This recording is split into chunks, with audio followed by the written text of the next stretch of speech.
మగసిరి కలిగిన ఆత్మీయ జీవితం అంటే దేవుని బిడ్డలారా సవాళ్ళు చేయటం కాదు, తొడగొట్టుకోవటం కాదు, మేసం తిప్పుకోవటం కాదు, ఎవరిని కేకలేసుకోవటం కాదు, కలబడిపోవటం కాదు.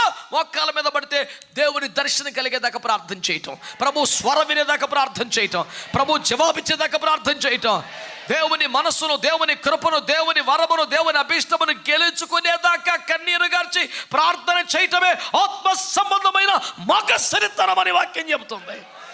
పరిశుద్ధుల ప్రార్థనలో కీలకమైన ఒక మంచి మాట, మగసిరి కలిగిన ప్రార్థన, కన్నీటి ప్రార్థన, జవాబు పొందే ప్రార్థన, రోదన చేసే ప్రార్థన, యాచన చేసే ప్రార్థన, ప్రలాపించి మొర్రబెట్టు చేసే ప్రార్థన. దేవునికి స్తోత్రం కలుగునుగా. నా ప్రాణము నాలో మరణమగునంతగా దుఃఖపడుతున్నదని ఏడుస్తూ కన్నీరు కాస్తూ యేసు చేసిన ప్రార్థన ఈరోజు ప్రపంచాన్ని రక్షిస్తుంది. దేవుని బిడ్డలారా,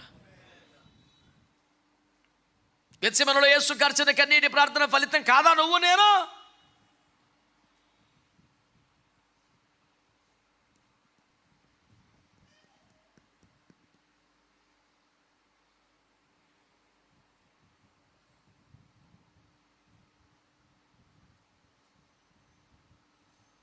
కష్టాలు వచ్చాక బతుకు శాపంగా మారాక ఏడవటంలో తెలివి ఉందా? లేకపోతే జీవితాన్ని దేవుని చేతుల్లోకి తీసుకునేదాకా అప్పగించుకొని కన్నీరు గాచి ప్రార్థన చేసే క్రమంలో తెలివి ఉందా?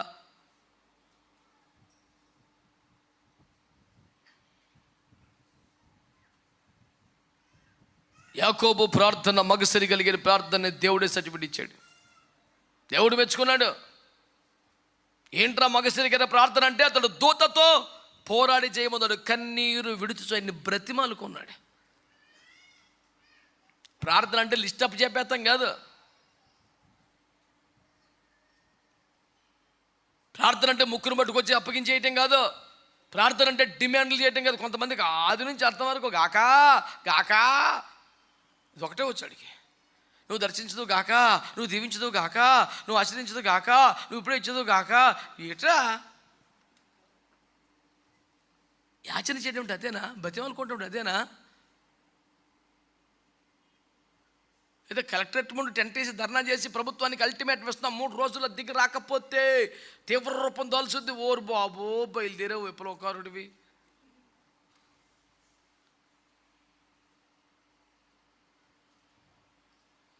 ఇప్పుడైనా మనఃపూర్వకంగా కన్నీరు విడుస్తూ దేవుని యొద్దకు తిరిగి రండి, మిమ్మల్ని ఆశీర్వదిస్తానని చెప్తే ఇప్పటికే టైం వేస్ట్ చేసావు, లోక స్నేహం చేసావు, పాపిష్టి పనులు చేసావు, బలహీనమైన కార్యాలు చేసావు, దేవునికి అవమానం తెచ్చావు, సాతాన్ని సంతోషపెట్టావు. ఇప్పుడైనా దేవుని వైపు తిరుగు. పనికి మళ్ళీ స్నేహాలు మానాయి, తాగుబోతుల స్నేహాలు మానాయి, అల్లర్చల స్నేహాలు మానాయి, అల్లరకుండా ఆటపాటలు మానాయి. ఇప్పటికైనా మారుమనసిపోతే దేవుని దగ్గరికి మనఃపూర్వకంగా కన్నీరు విడుస్తూ తిరిగి రారా అంటే రోషం తగ్గిపోయి, సిగ్గు చచ్చిపోయి, విలువ కోల్పోతున్న బతుకులు అలవాటైపోయి, అందుకే బెత్తేస్తా కోరి దగ్గర పడి ఉన్న మన మీద వేసుకోబడిన అసలు నీకు స్వస్థపడుందని చెప్పురా, బాగుపడాలందా లేదా నీకు?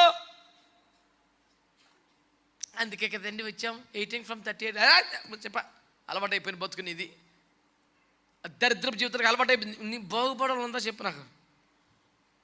అవును ప్రభు అనే మొక్కను ఒట్టుకొత్తలేదు అడిగి 100 లాజిక్లు రీజనింగ్లు పనికి మాలిన బాగుడు తప్ప ఆన్సర్ తిన్నంగా ఎడితే ఎప్పుడో పని అయిపోను. మంచాన్ని పడిపోయినా 38 సంవత్సరాలుగా మంచానికి అంకితం అయిపోయినా నోరు కుదురుతాలేదు దానికి. ఇంకని నాకు ఎవరు లేరు, నన్ను ఎవరు చూస్తలేదు.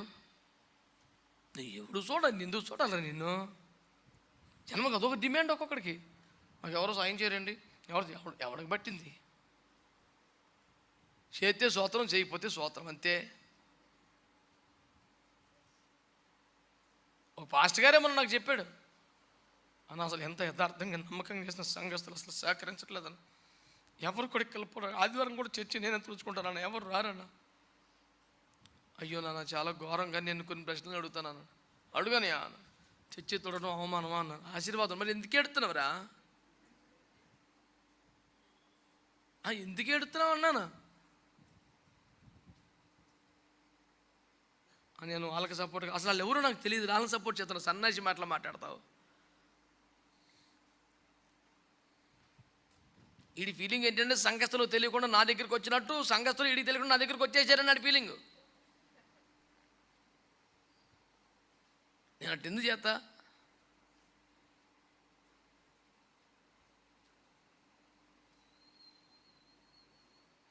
మంచి అఫీషియల్ ఉద్యోగం చేసుకో, కాలు మీద కాలు వేసుకొని కాలర్ మర్చిపోకుండా వైట్ కాలర్ జాబ్ ఒకటి చేసుకో. నీకు ఈ సావంతి ఎందుకు అసలు? ఏదో ఆదరిస్తాం అనుకుంటే ఇలా మాట ఆదరించనా? అయితే చెప్తాను నేను. ఆదరణ మొక్కలు కూడా ఉన్నాయి, కృపా కిరణాలు కూడా ఉన్నాయి. చెప్పాను అడిగి. అందరూ తలకో రూపాయి అయితే, అందరూ తలకో చెయ్యి అయితే అది మోసే సేవ, అది కూడా చాలా గొప్ప సేవ. కానీ కూడా ఒక 10 రూపాయి అయిపోయిన వాడ పూర్తి చేస్తాను నోవొక సేవ, నీది నోవొక రేంజ్ అసలు అన్నాను. అని నిజంగా నేను మాట్లాడుతున్నావా? నిజమే కదా. నేను అడిగాను పెట్టాను స్టోరీ కొత్తతోటి. నిజం కాకపోతే ఎవడు 10 రూపాయలు సంద అయిపోయిన ఇక్కడ పుల్ల అక్కడ పెట్టపోయిన ఓడ కట్టి పూర్తి చేశాడు నోవహు తర్వాత ఈ భూమి మీద నువ్వేరా, ఆ రేంజ్ నీకుందని దేవుడు నీకు ఎవరికి సహారం ఇవ్వలేదా? అసలు నీకెంత సహకారం, నువ్వు నోవహరా అంటే వాడు ఎట్టో అయిపోతున్నాడు. అది కరెక్టే. నీకు వాక్యం తిన్నగా చదువుతూ రాక, నీకు చెప్పిన వాళ్ళు లేక. భూమి బైబిల్ నిండా మోసేలో ఉన్నారా? నోవహు కూడా ఉన్నాడుగా. చాలే ఒక మోసే అనుకున్నాడు, ఈ తరంలో నోవహు లేడు అనుకున్నాడు, నిన్ను సెలెక్ట్ చేసుకున్నాడు. అని నువ్వు చెప్తుంటే బాగుంటుంది కానీ చాలా కష్టం ఉంటుంది. కష్టమేరా. సుఖమని ఎవడు చెప్పాడు? సేవ. నువ్వు ఏ పరిశుద్ధ దగ్గరికైనా వెళ్ళు, వాళ్ళ దగ్గర అన్ని అనుభవాలు ఇలాంటివే ఉంటాయి. ఎవడు రెడీమేడ్ సేవకుడు? ఇయ్యాలు వచ్చారు ఉప్మా పాస్టర్లో 5 రూపాయలు ప్యాకెట్ కొని వెన్నీళ్ళు పోతే ఉప్మా అయిపోద్ది. రాత్రి దర్శనం వద్దు, పొద్దున్న సంచి, ఆ తెల్లారి మైకు.